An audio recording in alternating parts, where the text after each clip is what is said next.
لاکھوں نہیں کروڑوں روپے ملیں گے۔ نماز فجر کے بعد سورہ کوثر اس طرح پڑھ لو، صرف ایک دن کا وظیفہ ہے، یہ موقع بار بار نہیں ملتا، فائدہ اٹھا لو۔ بسم اللہ الرحمن الرحیم۔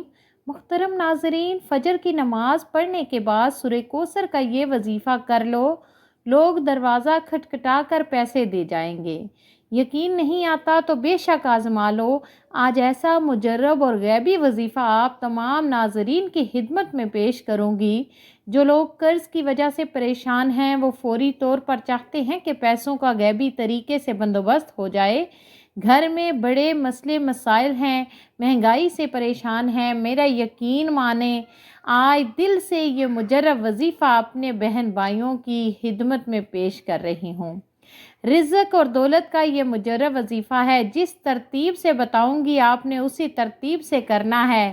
اپنی طرف سے تھوڑی سی بھی آپ نے کوئی کمی بیشی نہیں کرنی، ورنہ آپ کا جو وظیفہ ہے اس کے جو اثرات ہیں وہ آپ کو نظر نہیں آئیں گے، الٹا آپ لوگ اپنا وقت ضائع کریں گے۔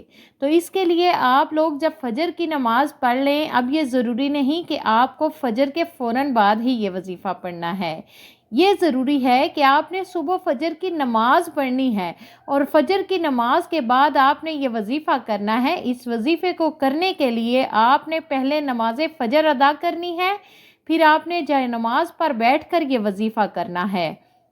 آپ لوگ یہ ویڈیو دیکھیں، کسی بھی وقت یہ ویڈیو دیکھیں، یہ نہیں کہ آپ لوگ آج یہ ویڈیو دیکھ رہے ہیں تو آج یہ عمل کرنا ہے، کسی بھی دن جب آپ فجر کی نماز ادا کر لیں، سکون سے آپ یہ وظیفہ پڑھ لیں۔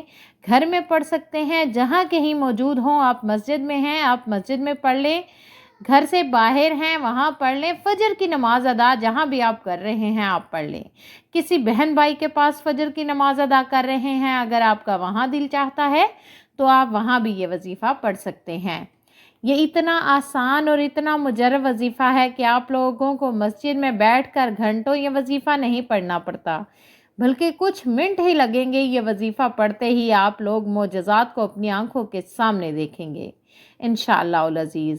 لیکن میری ایک بات آپ نے بڑی توجہ سے سمجھ لینی ہے کہ آپ لوگوں کو جو شکایت ہے نا کہ ہم بھی وظیفہ پڑھتے ہیں، وہ وظیفہ اثر نہیں کرتا، آج میں آپ کو ایک خاص بات بتانے لگی ہوں کہ آپ کا وظیفہ اثر کیوں نہیں کرتا۔ کچھ بھائی بہن کہتے ہیں نہ ہم نماز چھوڑتے ہیں، نہ کوئی وظیفہ چھوڑتے ہیں، ہم پڑھتے ہیں سارے وظائف، لیکن کوئی بھی وظیفہ اثر نہیں کرتا۔ تو ناظرین، سب سے بڑی غلطی یہی ہے کہ آپ لوگ ایک دن میں ایک سے زائد وظائف پڑھتے ہیں۔ آپ نے ایک سے زائد وظائف ہرگز نہیں پڑھنے، بھلے آپ نوٹ کر لیں، ایک دن کا کوئی عمل آپ نے ایک دن میں ایک وظیفہ کرنا ہے۔ آپ لوگ غلطی کر جاتے ہیں، کسی ایک حاجت کے لیے بہت سارے وظیفے ایک ساتھ پڑھ لیتے ہیں۔ مثال کے طور پر آپ کا کوئی رزق کا مسئلہ ہے، قرض کا مسئلہ ہے، تو اس قرض کے لیے آپ لوگوں نے ایک دن میں کوئی ایک عمل ہی پڑھنا ہے، جو آپ عمل کرنا چاہتے ہیں وہ ایک ہی دن میں ایک عمل پڑھیں، زیادہ اعمال نہ پڑھیں، زیادہ وظائف نہ پڑھیں، پھر اگلے دن دوسرا وظیفہ پڑھیں، تیسرے دن تیسرا وظیفہ پڑھ لیں، ترتیب سے وظائف پڑھا کریں اور جس تعداد میں بتایا جائے اسی طریقے سے پڑھا کریں۔ وقت کی نزاکت کو مد نظر رکھتے ہوئے آئیے ناظرین آج کے اس عمل کی طرف چلتے ہیں، لیکن اس سے پہلے آپ سے گزارش ہے، اگر آپ اس چینل پر نئے ہیں اور آپ نے ابھی تک اس چینل کو سبسکرائب نہیں کیا تو خدارہ اس چینل کو ابھی سبسکرائب کر لیں، کیونکہ ایسے بہت سے وظائف، ایسے بہت سے اعمال آپ کے حوالے ڈیلی بیس پر کرتی رہتی ہوں۔ اب عمل کیا ہے؟ جیسا کہ میں نے آپ کو بتایا ہے کہ فجر کی نماز آپ نے سکون سے ادا کرنی ہے، اس کے بعد یہ وظیفہ پڑھنا ہے۔ تو آپ کو جب جہاں جیسے وقت مل جائے، باوضو مصلی پر بیٹھ کر نبی پاک صلی اللہ علیہ وآلہ وسلم کی ذات پر آپ نے 3 بار درود پاک پڑھنا ہے۔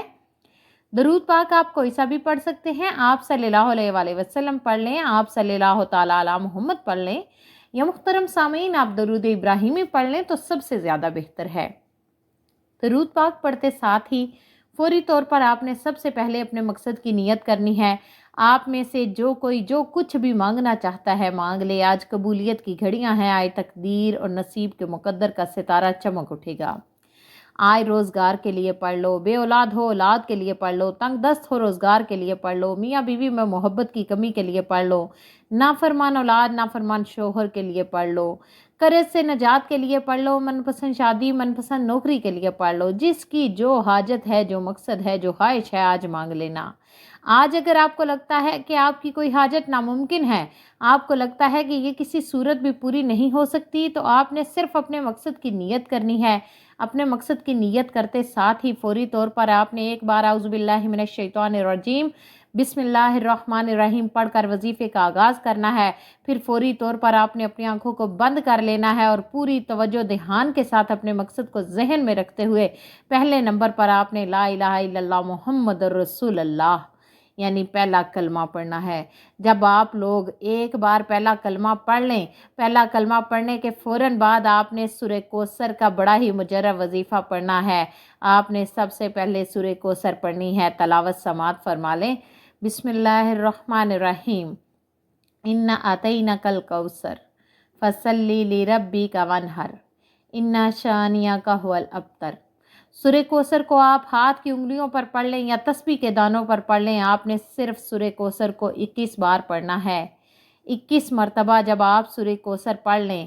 اب آپ کو ایک اسم بتاؤں گی، اس کے فوراً بعد آپ نے یہ اسم پڑھنا ہے۔ کتنی بار پڑھنا ہے یہ بڑی توجہ سے سمجھ لیں۔ یہ اسم یا باسطو ہے جو کہ صرف ایک مرتبہ آپ کو پڑھنا ہے۔ اس کے فوراً بعد آپ لوگوں نے دوبارہ سے 21 مرتبہ سورہ کوثر پڑھ لینی ہے۔ جب 21 بار دوبارہ آپ سورہ کوثر پڑھ لیں، اس کے بعد آپ لوگوں نے آخر میں سبحان اللہ و بحمدہ سبحان اللہ العظیم پڑھنا ہے۔ کیسے پڑھنا ہے، کتنی بار پڑھنا ہے، توجہ کیجئے گا۔ سبحان اللہ و بحمدہ سبحان اللہ العظیم ایک بار ہو گیا، سبحان اللہ و بحمدہ سبحان اللہ العظیم دو بار ہو گیا، سبحان اللہ و بحمدہ سبحان اللہ العظیم تین بار ہو گیا۔ اس طرح سے آپ ہاتھ کی انگلیوں پر پڑھ لیں یا تسبیح کے دانوں پر پڑھ لیں۔ آپ نے 21 بار پڑھنا ہے سبحان اللہ و بحمدہ سبحان اللہ العظیم۔ آپ یہ اعمال بتائے گئے طریقے ترتیب سے پڑھنے کے بعد آخر میں وہی درود پاک پڑھ لیں جو آپ نے عمل کے شروع میں پڑھا تھا۔ اس کے بعد آپ کا یہ وظیفہ مکمل ہو گیا۔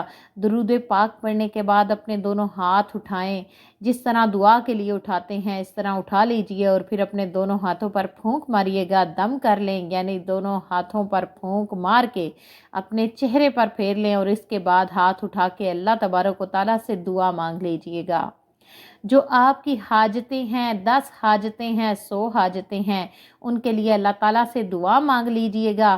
محترم ناظرین، دعا ایسی عظیم عبادت ہے کہ ہمارا اللہ ہمارے دل کی سرگوشی کو بھی سن لیتا ہے، عبادت کی تڑپ کو قبول فرماتا ہے، اس لیے الگ سے وقت بھی نہیں نکالنا پڑتا۔ یہ عبادت کچن ہو یا بچوں کے معاملات ہوں، شوہر کا انتظار ہو یا مہمان نوازی، آپ اللہ سے مخاطب ہوتے ہیں اور اللہ آپ سے بات کرتا ہے، آپ کے سوالوں کا جواب دیتا ہے۔ اللہ تعالیٰ فرماتا ہے، تمہارے رب نے فرمایا مجھ سے دعا کرو میں تمہاری دعا قبول کروں گا۔